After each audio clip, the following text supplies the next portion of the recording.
Devotion.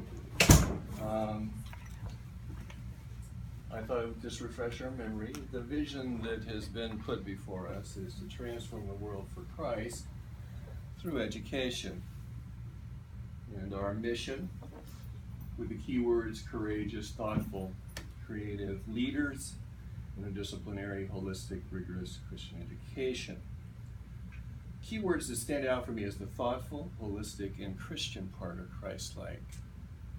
But I have to confess to you, my vision and mission is bigger than this.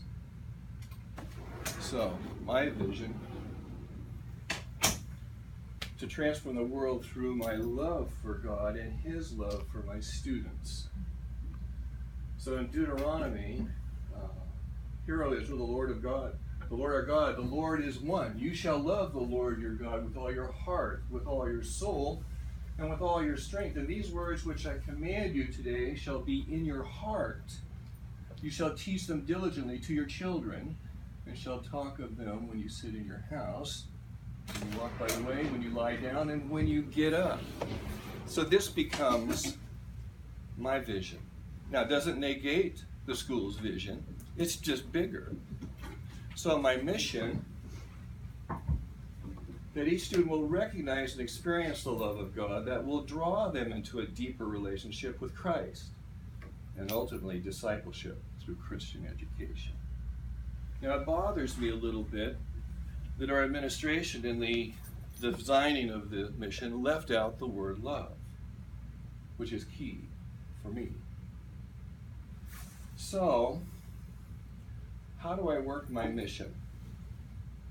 Well, I do daily devos and prayer in every class. This allows for life lessons and transparency, my transparency, which draws me closer in relationship with them. I try to be real and genuine in my love for my students, and I tell them that I love them. I try to check in with as many as possible on a personal level every day, if I possibly can. And I connect my curriculum to God's plan for them. And I work very hard at that. Now, if you think about that for a minute, that will encompass our mission, if I am successful at that. The other thing I threw in here, I genuinely have fun with my students. I want them to look forward to coming to my class. I laugh more in my classes than any place else in my life. And the last thing, I really try to be accessible to my students as much as I can. Now that's a tough one, we all know that. But I work really hard at that. Ultimately, I want them to feel a care and a love that only comes through God, from God through me. I tell them at the beginning of the year, if nothing else happens, if they've experienced the love of God, genuine love, and the relationship that they can have to Him through Christ, then we have been successful. I don't care about conceptual physics.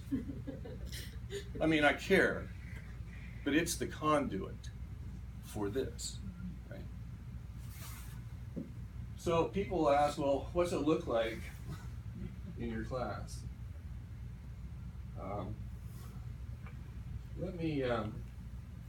I found a video that I think does a good job of kind of showing what it's like in my class, but more importantly, pay attention to the teacher's attitude towards his students. I like this one because he's a physics teacher. Test question alert. Test question alert. Note from the big giant head. I don't fall asleep in this class. I just don't. And it's weird because I can remember falling asleep in every other class. I've never had a teacher like him at all. Like calculus, every day, just I pass out. Like, he's probably one of the teachers, like, probably when I'm 75 years old, that I'll still remember. RTs, I fall asleep in there all the time. He's the epitome of what I think a teacher should be. How do you never fall asleep? You know what? I think okay. Go ahead and delete that video pretty quick. Mr. Ray has a key to the city. Yeah, I just tend to fall asleep a lot. It's a bad thing, but I do. But this class just keeps me interested, so there's no room for napping because you're learning.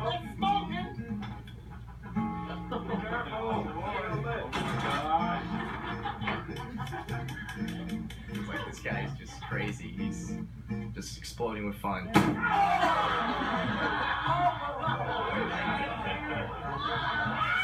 I don't know, you see a huge fireball burn in my hand and go up to the ceiling, and all that matter, I'm not going to have any kids sleeping, and every one of those people are out there asking, how? And as soon as you get the kid asking how or why, I can rope them in and get that intrigue going. Once again, it's a love of learning. He says, I could care less about Newton's third law. I want to teach you something for you to take outside of school. That's what he's told us before, so. It makes me feel like he really cares about me, and I know he does. And he's a good man, and he will go out his way for you. Any last words? Do you love us? More than you know. Bam, no, bam. 3, 2, 1.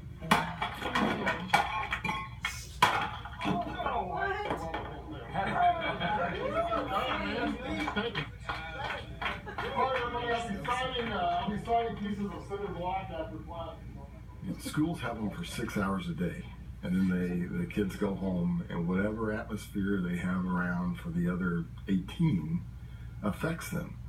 And so, schools can change a lot, but we also have to realize that they go home to a completely different environment. I think he could tell with me, like, that I had stuff going on.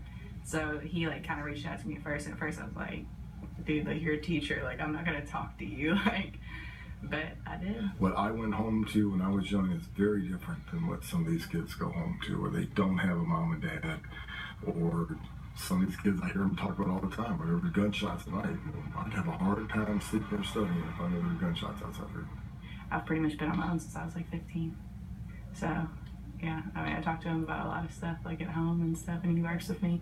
I've had everything from Mr. Right, we're pregnant, to I've had an abortion, to I've ran away, and here's what I'm saying.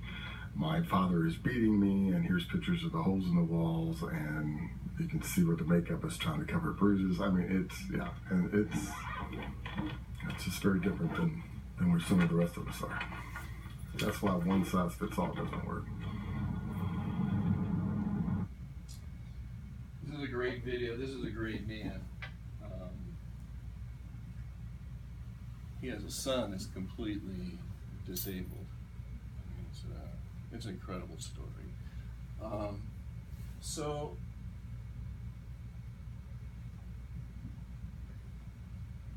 we probably can identify with some of those things that he mentioned. And if you haven't been here long enough, those things happen here. Abortion, pregnancy, suicide. Suicide's probably bigger here because of our demographics. That's why we need to be accessible. And I think you have to go beyond the curriculum so that we can have that relationship. And the only way that they will experience God is through us. Not the only way, but a key way because of the time. What does Christ look like? It looks like us. They get flashes of it. Our imperfections keep it from being sustained very long, but they get moments of it. Jesus asked Peter, he said, "Do you love me?" What did Peter say? "Yes, of course I do." Jesus said, "Do you love me?" "Well, yes." "What are you saying, Jesus?" "Yes, I love you." Third time. Why the third time? Jesus, Peter, do you love me? Of course.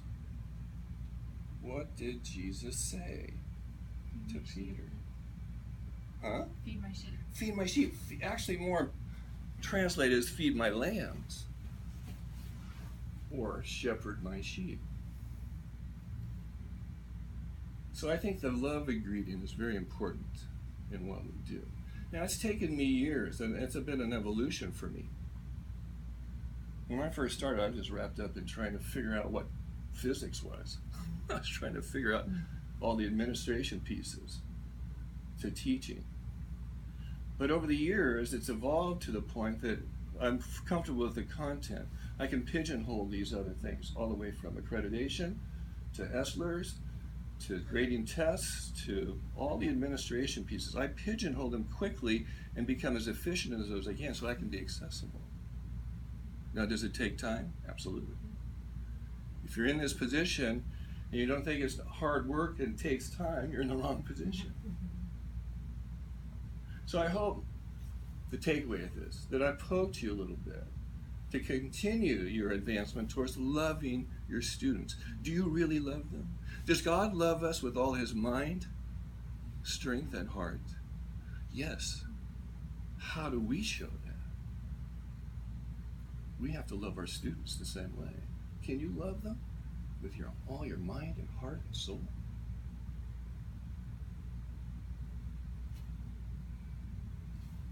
That's my challenge to you. Let me pray for us. Father in heaven, thank you for the day.